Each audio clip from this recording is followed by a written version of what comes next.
USA ਦੇ ਵਿੱਚ US ਦੀ supreme court ਧੜਾ-ਧੜ ਬਹੁਤ ਹੀ ਸਟਰੋਂਗ ਡਿਸੀਜਨ ਦਿੰਦੇ ਜਾ ਰਹੀ ਹੈਗੀ ਆ। ਜੀ ਪਿਛਲੇ ਹਫ਼ਤੇ ਯੂਐਸ ਦੀ ਸੁਪਰੀਮ ਕੋਰਟ ਨੇ ਅਬੋਰਸ਼ਨ ਰੋ ਵਰਸਸ ਵੇਡ ਦੇ ਅਗੇਂਸਟ ਡਿਸੀਜਨ ਦੇ ਦਿੱਤਾ ਸੀ ਤੇ ਅੱਜ ਯੂਐਸ ਦੀ ਸੁਪਰੀਮ ਕੋਰਟ ਨੇ ਰੂਲ ਕਰ ਦਿੱਤਾ ਇੱਕ ਫੁੱਟਬਾਲ ਕੋਚ ਦੇ ਹੱਕ ਦੇ ਵਿੱਚ, ਜਿਸ ਦੀ ਜੌਬ ਸਕੂਲ ਤੋਂ ਚਲੇ ਗਈ ਸੀ ਕਿਉਂਕਿ ਉਸ ਨੇ ਇੱਕ ਗੇਮ ਤੋਂ ਪਹਿਲਾਂ ਆਪਣੀ ਪ੍ਰੇਅਰ ਕੀਤੀ ਸੀ।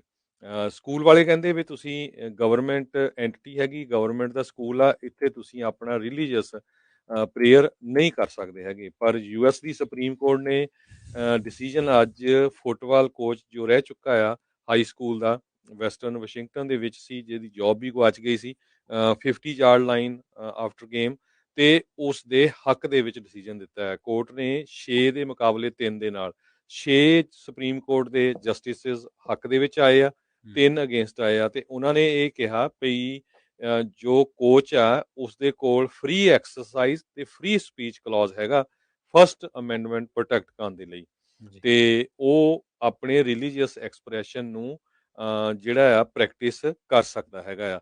ਜਸਟਿਸ ਨੀਲ ਗੌਰਸ਼ਸ ਉਹਨਾਂ ਨੇ ਓਪੀਨੀਅਨ ਮੈਜੋਰਟੀ ਦੇ ਵਿੱਚ ਡਿਲੀਵਰ ਕੀਤਾ ਹੈਗਾ। ਇਸ ਜੋ ਕੇਸ ਆ ਇਸ ਨੂੰ ਜ਼ਿਆਦਾ ਕਰਕੇ ਕੈਨੇਡੀ ਵਰਸਸ ਬ੍ਰਿਮਰਟਨ ਸਕੂਲ ਡਿਸਟ੍ਰਿਕਟ ਕਰਕੇ ਜਾਣਿਆ ਜਾਂਦਾ ਆ।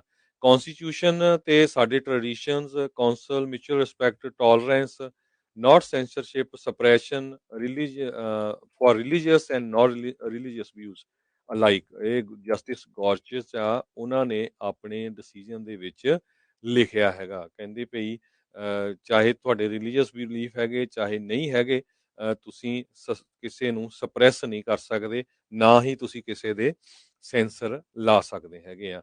ਯੋਸੇਫ ਕੈਨੇਡੀ ਜੋ ਕਿ ਰਹਿ ਚੁੱਕੇ ਬ੍ਰੈਮਰਟਨ ਹਾਈ ਸਕੂਲ ਦੇ ਅਸਿਸਟੈਂਟ ਫੁੱਟਬਾਲ ਕੋਚ ਸੀ, ਉਹ ਇੱਕ ਇੰਟਰਸੈਕਸ਼ਨ ਦੇ ਉੱਤੇ ਫਸਟ ਅਮੈਂਡਮੈਂਟ ਐਸਟੈਬਲਿਸ਼ਮੈਂਟ ਕਲੌਜ਼ ਦੇ ਉੱਤੇ ਉਹਨਾਂ ਦਾ ਜਿਹੜਾ ਕੇਸ ਸੀਗਾ ਫ੍ਰੀ ਸਪੀਚ ਤੇ ਫ੍ਰੀ ਐਕਸਰਸਾਈਜ਼ ਕਲੌਜ਼ ਦਾ, ਜੋ ਵਕੀਲਾਂ ਨੇ ਉਹਦੇ ਹੱਕ ਦੇ ਵਿੱਚ ਲੜਿਆ।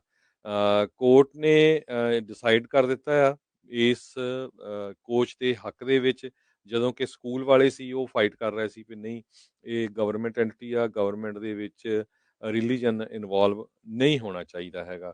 ਪਰ ਇੱਕ ਬਹੁਤ ਵੱਡਾ ਡਿਸੀਜਨ ਆਇਆ ਯੂਐਸ ਸੁਪਰੀਮ ਕੋਰਟ ਦਾ ਵੀ ਤੁਸੀਂ ਕਿਸੇ ਨੂੰ ਆਪਣੀ ਪ੍ਰੇਅਰ ਕਰਨ ਤੋਂ ਰੋਕ ਨਹੀਂ ਸਕਦੇ, ਨੋ ਮੈਟਰ ਉਹ ਗਵਰਨਮੈਂਟ ਐਂਟੀਟੀ ਆ, ਗਵਰਨਮੈਂਟ ਦਾ ਸਕੂਲ ਆ ਜਾਂ ਨਹੀਂ। ਸੋ ਹੁਣ ਇਹ ਦੇਖੋ ਵੀ ਉਹਦੀ ਜਿਹੜੀ ਜੌਬ ਆ ਉਹ ਦੁਬਾਰਾ ਕੀ ਦਿੱਤੀ ਜਾਊਗੀ ਕਿ ਨਹੀਂ, ਪਰ ਉਸ ਦੇ ਹੱਕ ਦੇ ਵਿੱਚ ਡਿਸੀਜਨ ਯੂਐਸ ਦੀ ਸੁਪਰੀਮ ਕੋਰਟ ਨੇ ਦੇ ਦਿੱਤਾ ਹੈਗਾ।